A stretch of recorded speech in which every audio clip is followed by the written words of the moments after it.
एक बार एक भक्त थे, तो भक्त के गुरुजी आए थे। भक्त के गुरुजी आए थे तो उनको बैठाए अपने घर पे कि गुरुजी आइए, आसन दिए, चरणों को धुला, वंदन किए, बैठाए। फिर शिष्य कहता है कि गुरुजी बैठिए, मेरे आरती का समय हो गया है, मेरे आरती का समय हो गया है। गुरुजी ने कहा अवश्य आरती कर लीजिए, आरती का समय हो गया है तो आरती कर लीजिए। अब गुरुजी बैठे हैं, सामने ही मंदिर है। शिष्य जाता है,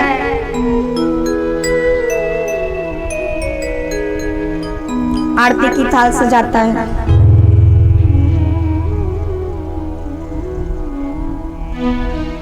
जैसे ही आरती शुरू करता है, थाल सजा के गुरुजी को उठाता है, शुरू कर देते हैं, जय हनुमान ज्ञान गुर सागर। जैसे इतना किया तभी फोन की घंटी बजी, जय हनुमान ज्ञान गुर सागर। इतना कहे कि घंटी बज गई। फोन की घंटी बजी तो आरती की थाल नीचे रखी, गरुड़ जी को नीचे रखा, फोन उठा लिया। फोन उठा के कहते हैं इतना उतार दीजिए, इतना चढ़ा दीजिए, इनका इतना हुआ है दे दीजिए। फोन उठा के कहते हैं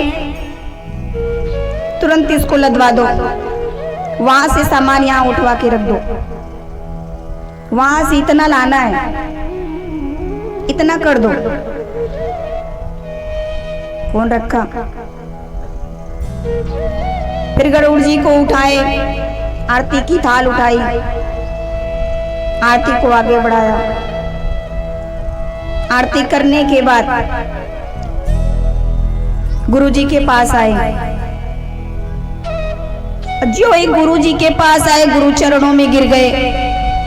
गुरुजी शिष्य के चरणों में गिर गए और कहते हैं शिष्य आज तक मुझे भ्रम था कि मैं गुरु हूं और तू शिष्य है, लेकिन नहीं, तू गुरु है और मैं शिष्य हूं। जब शिष्य से ऐसी बात कहते हैं तो कहते हैं गुरुजी ऐसा क्यों?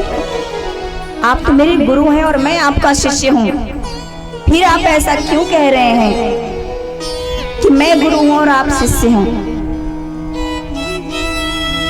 तो कहते हैं बेटा आज तक मैं गरुड़ जी को होल्ड पे नहीं रख पाया, भगवान को होल्ड पे नहीं रख पाया,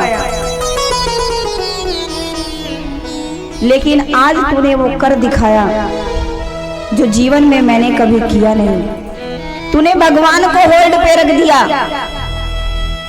तूने भगवान को होल्ड पे रख दिया, और मेरे में इतनी क्षमता नहीं कि मैं भगवान को होल्ड पे रख दूं। मेरे में इतनी क्षमता नहीं है कि मैं भगवान को होल्ड पे रख दूं।